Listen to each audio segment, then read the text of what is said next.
오늘은 안심하여라 라는 제목을 가지고 마태복음 14장 말씀을 함께 보도록 하겠습니다. 여러분, 기독교인들 중에, 기독교 책 중에서 성경 다음으로 많이 인쇄된 책이라는 타이틀을 가진 책이 뭔지 아세요?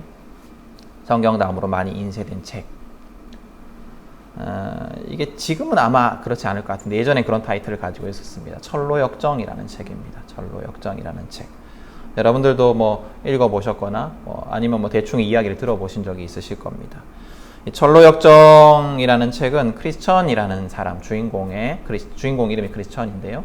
크리스천의 천국 여행기, 천국 순례기라고 할 수가 있습니다.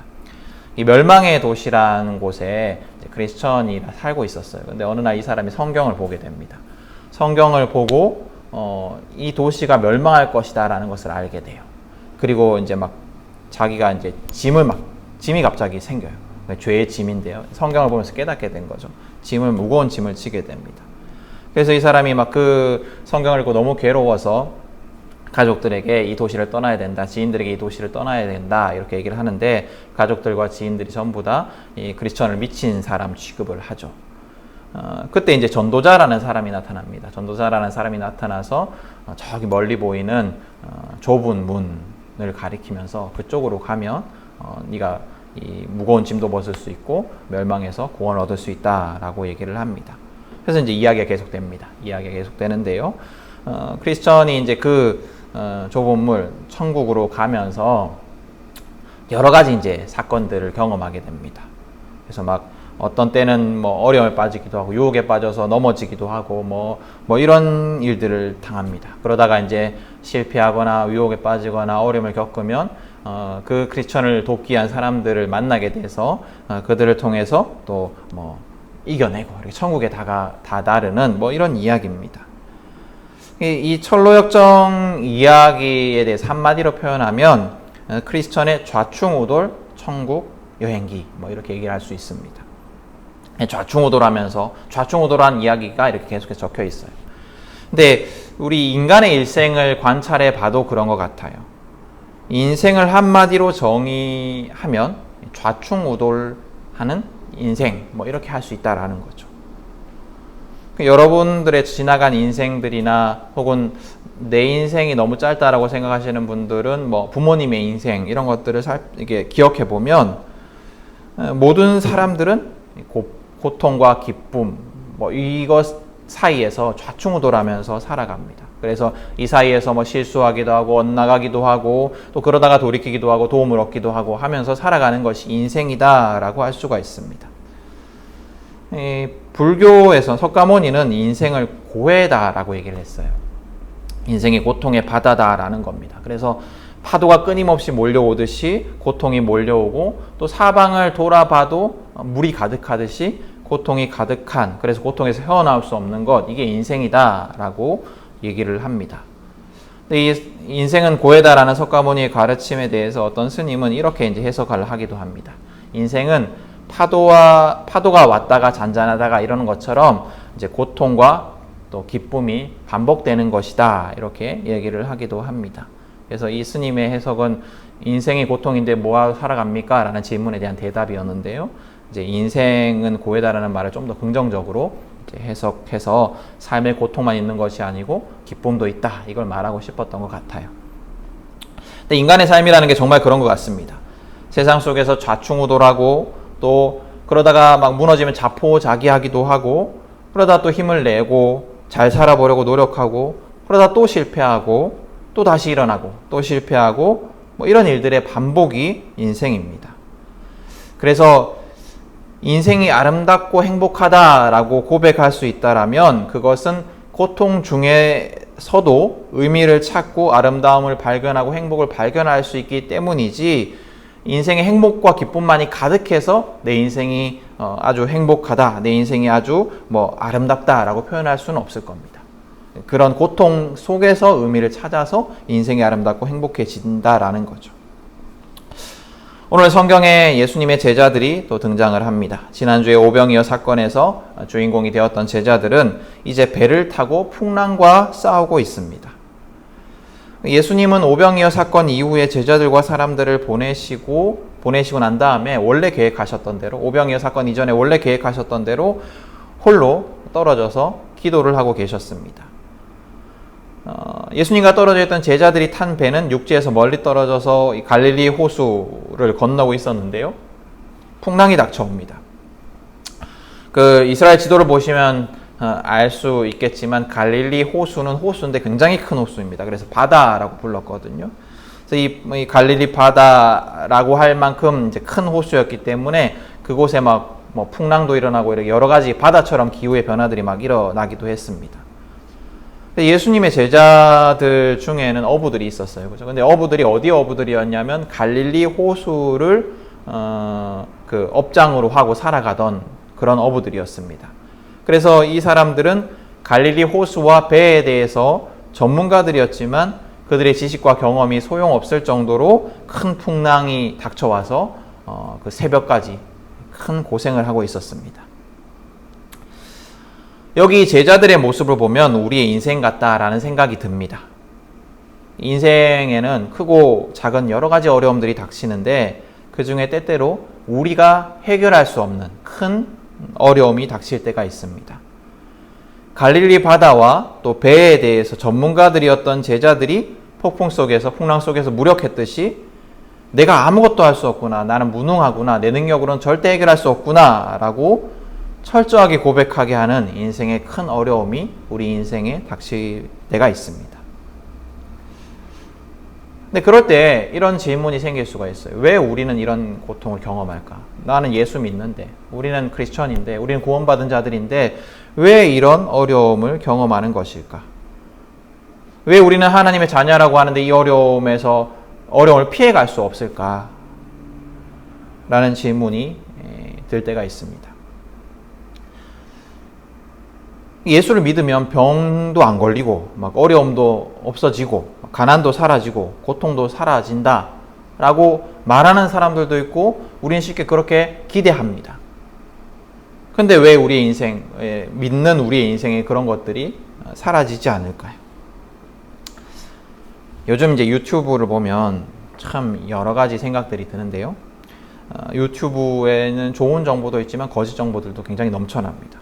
정말 위험한 게 뭐냐면 사실과 거짓을 교묘하게 섞어서 대부분이 사실이기 때문에 이 사람은 신뢰할 만해, 이 채널은 신뢰할 만해 라고 하는데 그 신뢰를 가지고 교묘하게 이렇게 이용하는 뭐 이런 것들이 굉장히 무서운 정보들이에요. 그러니까 진실과 거짓이 섞여 있는 정보. 근데 요즘 이제 유튜브에 보면 이 신앙 채널들이 굉장히 많이 생겼는데 이 신앙 채널들도 마찬가지예요. 막 여러 가지 유튜버들이 많아요. 이제 막 목사, 전도사뿐만 아니라 스스로를 사자, 뭐 선지자, 뭐 이렇게 말하는 유튜버들도 많이 있습니다. 아마 이제 신흥 이단들이 그쪽에서 생길 수도 있을 것 같다는 생각이 드는데요. 저에게도 한 번씩 추천 영상이 뜨는데 아주 그냥 이단 같은 영상들은 놔두고 정말로 위험해 보이는 영상들이 참 많은 것 같습니다. 영상들 중에 인기 있는 영상들은 대충 뭐 이런 거예요. 시대를 분별하라 이런 제목이 딱 붙어 있으면 굉장히 인기가 많아요. 그래서 거기에 보면 베리칩 얘기 나오고 프리메이슨 얘기 나오고 뭐 이런 이제 음모론 얘기가 나옵니다. 그래서 그게 이제 굉장히 진리인 양 얘기를 하고 그것이 시대를 분별하는 것이고 그것을 잘 분별하고 피해가야지 우리가 하나님의 자녀로서 이 세상을 살아갈 수 있다. 뭐 이런 얘기들을 하는 그런 채널들이 많이 있습니다. 인기도 많이 있습니다. 그래서 막 댓글들을 보면 정말로 참 목자십니다. 막 정말로 참 진리를 우리 교회에서는 들을 수 없는 진리를 선포하고 계십니다. 뭐 이런 얘기들을 하는데요. 아주 들을 가치조차 없는 영상들입니다. 근데 이제 그것들은 그런 것들이고 정말로 위험한 영상들이 뭐라고 생각을 하냐면 이제 거짓 복음을 전하는 거예요. 이게 어떤 것들이냐면 구체적으로 어떤 것들이 있냐면 예수를 믿고 신앙이 성숙하면 부자가 될 수밖에 없다라고 전하는 채널들이 굉장히 많습니다. 성공할 수밖에 없다. 성공해야 한다라고 전하는 그런 영상들이 굉장히 많습니다. 이거 보면 막 그 목사님들이 머리도 이렇게 딱 깔끔하게 하고 굉장히 막 이렇게 멋있게 해가지고 막 성공한 신앙이 좋기 때문에 성공한 그 사람의 표징이죠. 이제 그분들이. 그래서 이제 자기가 교회를 개척했는데 이렇게 잘 됐다. 그러면서 이제 이제 성도들에게 이제 그런 얘기를 하는 거죠. 예수를 잘 믿으면 성공할 수밖에 없다. 그래서 그 이제 댓글들을 보면 은혜 받았다라는 댓글들이 굉장히 많이 달려 있습니다. 그래서 뭐 돈을 많이 벌어서 선하게 쓰겠습니다. 뭐 이런 얘기들이 막 적혀 있죠. 근데 여러분 한번 생각해 보세요. 예수님은 한 번도 부자가 되라라고 가르친 적이 없으십니다. 예수님은 한 번도 부자가 될 것이다 라고 약속하신 적이 없으십니다. 근데 왜 예수님을 따르는 우리 그리스도인들이 이런 영상들을 보면서 은혜를 받는다라고 얘기를 하고 이런 영상들이 인기가 많을까요? 또 왜 그 영상들에서 이른바 말씀을 전하는 그런 목사들이나 전도사나 누구든지 그 사람들이 이것이 성경적인 거다, 이것이 진리다라고 말할까요? 정말로 이해가 되지 않습니다. 여러분, 그리스도인이라고 해서 세상을 살아갈 때 특별히 비그리스도인과 다른 행운을 가지고 살아가지 않습니다. 모두 똑같이 세상의 어려움, 질병, 사고, 고통과 실패 속에 살아갑니다. 왜 그럴까요? 왜 우리 믿는 우리와 믿지 않는 그 사람들이 똑같은 그런 고통 속에 살아갈까요? 그건 이 세상이 죄로 인해서 왜곡되어 있기 때문이에요. 인간의 죄악으로 인해서 인간과 하나님과의 관계만 단절된 것이 아닙니다. 인간의 죄악으로 인해서 인간만이 아니라 모든 하나님의 피조 세계에 죄가 들어왔어요. 이 죄는 이 세상을 원래의 완전한 세상에서 이탈시켜 버렸어요. 원래 하나님께서 창조하신 완전한 세상에서 이탈시켜 버렸습니다. 인간의 죄는 그 모든 피조 세계를 하나님의 그 선한 그 방향 속에서 벗어나게 만들었어요. 그래서 죄의 결과로 세상에는 고통이 존재합니다. 그리고 이 세상 속에 살아가는 인간들, 모든 인간들은 이 고통의 문제에서 벗어날 수가 없습니다. 그래서 하나님이 죄악으로 인해 왜곡된 이 세상을 회복시키시고 죄로 물든 인간을 구원하시고자 하셨어요. 하나님의 의도대로 모든 피조물들, 인간을 포함한 모든 피조물들을 변화시키기 위해서 예수님께서 이 땅에 오셨고 예수님의 그 사역을 통해서 모든 죄를 해결하셨습니다. 예수님의 십자가 사건은 세상에 있는 여러 가지 죄악의 결과들인 모순과 고통과 부조리는 모른 척한 채 예수 믿는 사람들만 부자 되게 하고 성공하게 하고 건강하게 하고 천국 가게 하는 복음이 아닙니다. 예수님을 통해서 전해진 복음, 이 예수님은 믿는 사람들만을 위한 복음이 아니라 온 세상을 위한 복음이에요. 근데 우리가 복음을 죄악된 세상에서 벗어나 천국 가게 하는, 한 영혼을 천국 가게 하는, 나를 천국 가게 하는 복음으로 오해하기 때문에 똑같은 논리로 예수를 믿으면 신앙이 성장하면 부자가 되고 병이 낫고 성공한다라는 말을 성경의 진리로 받아들이고 열광하는 겁니다. 성경은 예수님의 십자가 사건으로 시작된 이 구원이 언제 완성이 되느냐? 마지막 심판날에 완성될 것이다 라고 말씀합니다. 이미 하나님의 나라는, 이미 천국은 예수님의 십자가 사건으로 시작되었지만 이 마지막 날의 완성 때까지는 구원받은 우리도 세상의 고통 속에 살아갈 수밖에 없습니다. 아직 완전한 하나님의 나라가 도래하지 않았기 때문에. 그러면 이제 또 약간 질문이 생기죠. 그러면 우리가 마지막 날까지 구원받지 않는 자들과 똑같은 고통 속에 살아가면 그게 뭔 유익이 있을까? 내가 예수를 믿는 것이 무슨 유익이 있을까? 예수를 믿는데 믿지 않는 사람들과는 뭔가 좀 다른 게 있어야 되지 않을까? 우리가 하나님의 자녀라고 하는데 하나님의 자녀라면 뭔가 다른 보호하심이 있어야 되지 않는가라는 질문이 생깁니다. 그렇죠, 그죠? 근데 확실히 맞아요. 확실히 달라요. 우린 달라요. 우리는 예수를 믿지 않는 사람과 다릅니다. 하나님의 자녀들인 우리는 달라요. 예수님의 십자가 사건은 마지막 심판날의 시작인 사건이에요. 그리고 마지막 심판날은 미래의 사건인 동시에 과거의 사건, 예수님의 십자가 사건으로부터 시작된 과거의 사건이고 지금 현재의 사건이기도 합니다.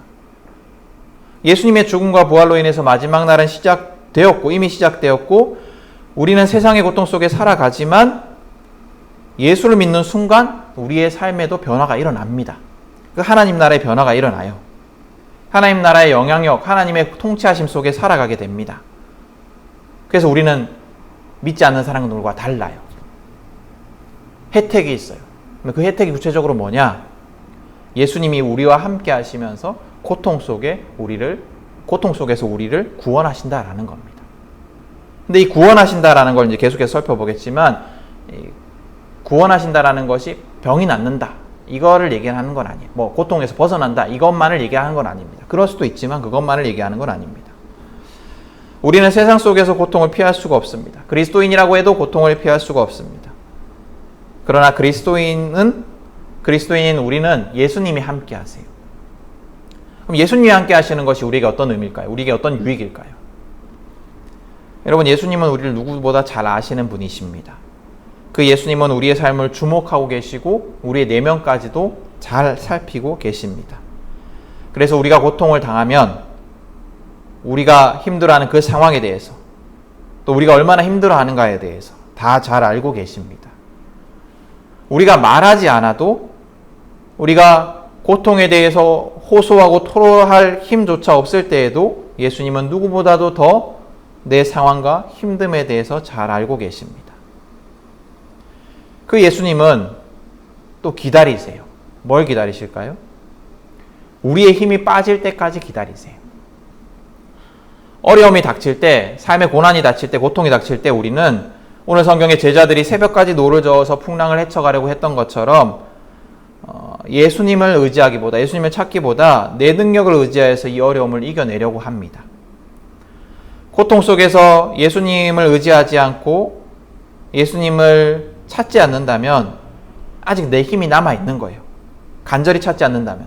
예수님을 의지하지 않고 내 힘으로 그냥 어떻게든 할 수 있다라는 거죠. 아직 힘이 있는 거예요. 근데 그런 사람들은 예수님의 도우심을 경험할 수가 없어요. 왜냐하면 그 사람들은 고통 속에 있지만 예수님을 온전히 의지하지 않기 때문이에요. 이게 무슨 소리냐면, 백종원의 골목식당 여러분들 보시잖아요. 거기 보면 여러 가지 유형들의 사람들이 나옵니다. 그 중에 어떤 사람들은 이제 그 처음에 장사가 안 되니까 어떻게든 백종원 이제 가르침을 듣고 따르겠다라고 막 결단을 하죠. 그죠? 내가 그 선생님 가르쳐 주시면 그대로 하겠습니다, 이렇게 얘기를 해요. 근데 이제 그 백종원이 가르쳐 주죠. 근데 가르쳐 주고 그걸 조금 따라 하다 보면 장사가 좀 되는 것 같아요. 그러면 나중에 이제 좀 되는 것 같으면 자기 마음대로 막 장사를 하는 사람들이 있습니다. 그죠? 그래서 방송 후에 막 찾아가 보면 막 멍망으로 하고 있고 그렇잖아요. 그죠? 근데 이 사람은 백종원에게 도와달라라고 했고 정말 백종원을 의지하는 것 같았지만 사실은 당장 위기만 모면할 힌트를 원하는 사람이었고, 백종원을 의지하는 것이 아니라 자기 식대로 장사하는 사람들이에요. 결국 자기 마음대로 장사할 사람들이라는 거예요. 예수님을 의지하는 것도 마찬가지예요. 예수님을 의지하여서 고통 속에서 구원을 얻는 사람은 예수님만을 의지하는 사람이에요. 자기 힘이 남아있지 않은 사람, 그런 사람만이 예수님의 구원하심을 경험할 수 있습니다. 그래서 예수님은 그때를 기다리세요. 고통 속에 있는 사람이 힘이 빠져서 내 능력이 아니라 예수님만을 의지할 때 예수님의 도우심을 경험할 수 있다라는 겁니다. 예수님은 그 사람과 고통 중에 함께 하시며 고통을 이겨낼 힘을 주십니다. 오늘 성경에서 풍랑에 지쳐있던 제자들에게 예수님께서 다가오셔서 풍랑을 잠잠하게 하셨던 것처럼 지쳐서 예수님의 구원만을 바라는 우리에게 예수님께서 찾아오시고 우리를 집어삼키려는 문제, 고통, 어려움을 잠잠하게 하시고 우리를 승리하게 하십니다. 그래서 그리스도인들이 세상의 고통 속에서 바라야 하는 구원이 뭐냐면, 이제 병이 낫고 위협이 사라지고 돈에 쪼들리지 않는 것처럼 상황이 변하는 구원만이 아닙니다. 예수님께서 우리의 상황을 바꾸셔서 고통의 이유가 사라지게 할 수도 있습니다. 그러나 그렇지 않더라도 더 근본적인 구원은 뭐냐면 예수님이 나와 함께 하시며 나를 위로하시고 세상을 바라보는 관점을 변화시켜서 고통으로 인해서 무너지지 않고 승리하게 하시는 구원, 이것이 우리가 기대해야 하는 더 근본적인 구원입니다. 그리스도인들은 삶의 고통을 경험하지 않는 구원을 바라서는 안 됩니다. 그리스도인들이 바라야 하는 구원은 삶의 고통 속에 무너지지 않는, 삶의 고통을 이겨낼 수 있는 구원입니다. 그리스도인들도 세상의 고통을 피할 수 없지만, 세상의 어려움을 피할 수 없지만 예수님이 나와 함께 하셔서 이 고통이 나를 집어삼키지 않도록, 이 고통으로 인해서 내가 무너지지 않도록 도와주시고 고통 중에 승리하게 하신다라는 것, 이 사실, 이것을 믿는 것이 우리에게 중요합니다. 그리고 사실 그대로, 사실로 정말로 예수님께서 그렇게 해주십니다. 우리는 예수님 때문에 고통을 피해갈 수 없지만 고통에서 승리할 수 있습니다. 이게 중요해요. 그래서 예수를 믿으면 고통을 피해갈 수 있다라고 말하는 것은 솔직하지 않은 복음이에요.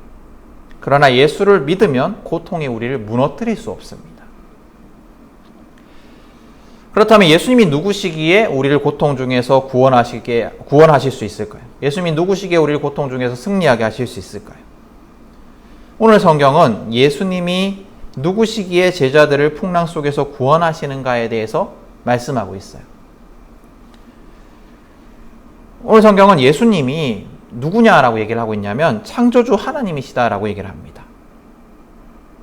이 구약 성경에 보면 창조라고 하면 우리 보통 창조라고 하면 뭘 떠올리세요? 무로부터의 창조를 떠올리잖아요. 아무것도 없는데 하나님께서 창조하셨다. 근데 구약 성경에 보면 이 무로부터 세상을 창조하신 하나님에 대해서 얘기를 하지만 또 어떤 얘기를 하냐면 혼돈 속에 질서를 부여하시는 창조주 하나님에 대해서 얘기를 합니다. 혼돈 속에 질서를 부여하는 것, 이것도 창조예요. 그러니까 유대인들은 그걸 창조라고 믿었던 거예요. 그래서 창세기에 보면 1장 2절에 세상에 대해서 뭐라고 묘사를 하고 있냐면 땅이 혼돈하고 공허했다라고 묘사를 하고 있습니다. 질서가 없었다라는 거예요.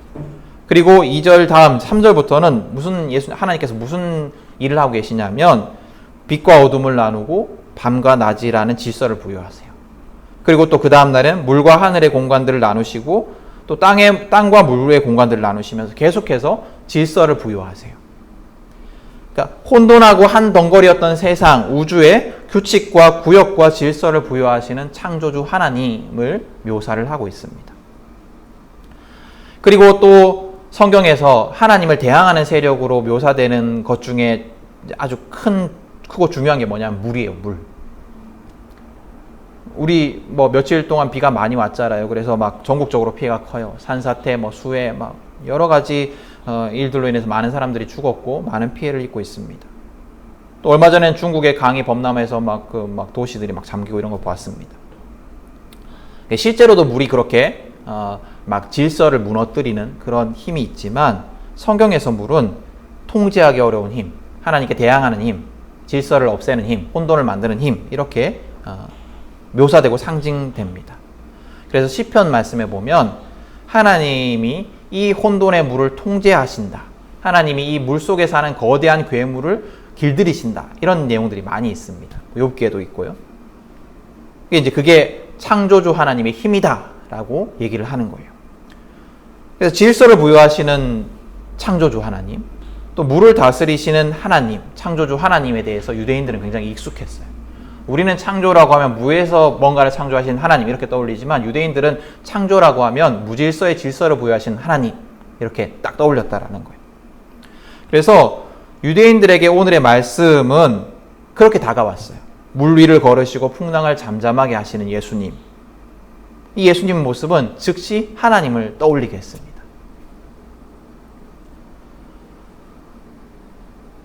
또 하나 더 있습니다. 예수님이 물 위를 걸어서 제자들에게 다가오셔서 하신 말씀이 중요한데요. 뭐라고 하셨냐면 안심하여라 나다 라고 말씀을 하십니다.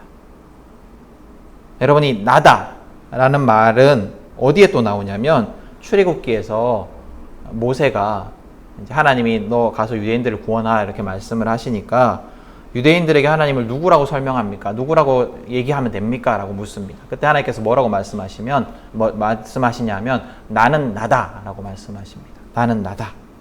그 말과 똑같은 말이에요. 즉 나다라는 것은 하나님의 이름이에요. 그래서 이 성경을 듣는 유대인들은 안심하여라 나다라고 말씀하셨을 때 곧바로 또 하나님을 떠올렸어요. 아, 예수님이 하나님이시구나. 여러분, 고통 중에 우리를 승리하게 하시는 예수님, 우리가 믿고 우리가 따르고 우리가 의지하는 예수님은 단순히 훌륭한 사람이거나 아니면 하나님의 일을 돕는 조수가 아닙니다. 예수님은 창조주 하나님과 같은 분이시며 하나님이 세상에 질서를 부여하시듯이 고통 속에 혼란하고 위태로운 우리의 인생에 질서를 부여하시고 우리를 구원하시는 분이십니다. 그리고 그 예수님은 우리를 찾아오시는 분이십니다. 예수님은 우리가 그분을 찾아오기를 기다리지 않으시고 고통 중에 있는 구원이 필요한 우리를 찾아오십니다. 오늘 성경에 예수님께서 물을 걸어서 제자들을 찾아오셨잖아요. 혼란 속에 있는 제자들을 찾아오신 것처럼 우리를 찾아오십니다. 그리고 우리를 구원하십니다.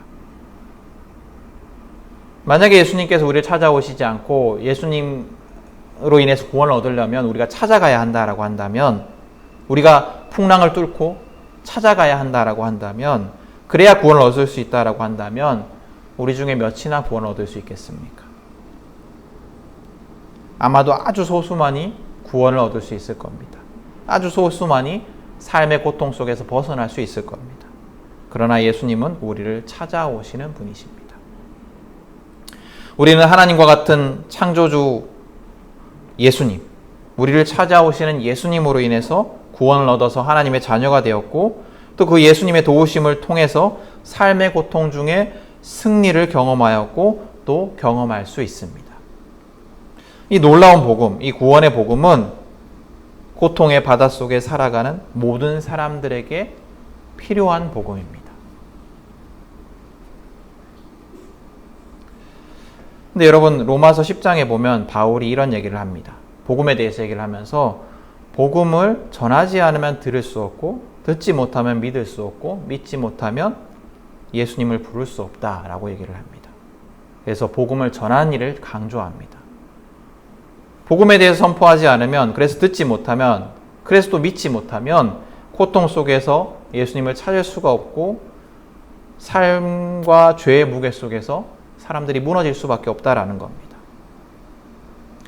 여러분, 믿음의 선진들을 통해서 예수님이 우리에게 주신 복음은, 우리를 구원하신 복음은 나만 구원받으면 되는 복음이 아닙니다. 예수님은 바울을 통해, 그리고 사도들을 통해, 또 수많은 믿음의 사람들을 통해서 모든 이들을 구원하고자 예수님의 복음을 선포하게 하셨습니다. 우리를 구원하셔서 죄의 무거운 짐을 벗게 하시고 고통의 바닷속에 무너지지 않도록 우리를 찾아오셔서 승리하게 하시는 예수님께서 로마서에서 바울을 부르셨던 것처럼, 또 오늘 성경에서 베드로를 부르셨던 것처럼, 제자들을 부르셨던 것처럼, 또 믿음의 선배들을 부르셨던 것처럼 우리를 부르고 계십니다. 우리가 구원의 예수님을 선포하기를 바라고 계십니다. 여러분, 인생의 어려움과 고통을 경험하고 계십니까? 우리를 구원하시는 예수님을 만날 수 있기를 축복합니다. 예수님만을 의지할 수 있기를 축복합니다. 그 예수님께서 우리를 구원하실 것입니다. 그 예수님께서 우리를 고통 속에서 승리하게 하실 것입니다. 그 예수님께서 고통 중에 우리를 홀로 버려두지 않으시고 우리를 위로하시고 힘을 주실 것입니다. 그리고 여러분, 우리가 나를 찾아오신 예수님을 전하는 자들이 될 수 있기를 바랍니다. 모두에게 복음이 필요합니다. 모두는 삶의 고통 속에 살아갑니다. 모두는 구원이 필요합니다. 우리가 복음을 전할 때 그 복음이 모두를 구원할 겁니다. 우리 모두가 예수님의 구원의 도구가 될 수 있기를 간절히 소망합니다. 내게 이 말 구원의 은혜를 누리며, 그래서 삶 속에서 고통에 무너지지 않고 승리하는 삶을 살아가며, 또 그 승리의 기쁨을 가지고 복음을 전하는 삶, 그런 삶을 살아가는 우리 모두가 될 수 있기를 축복합니다. 오늘 말씀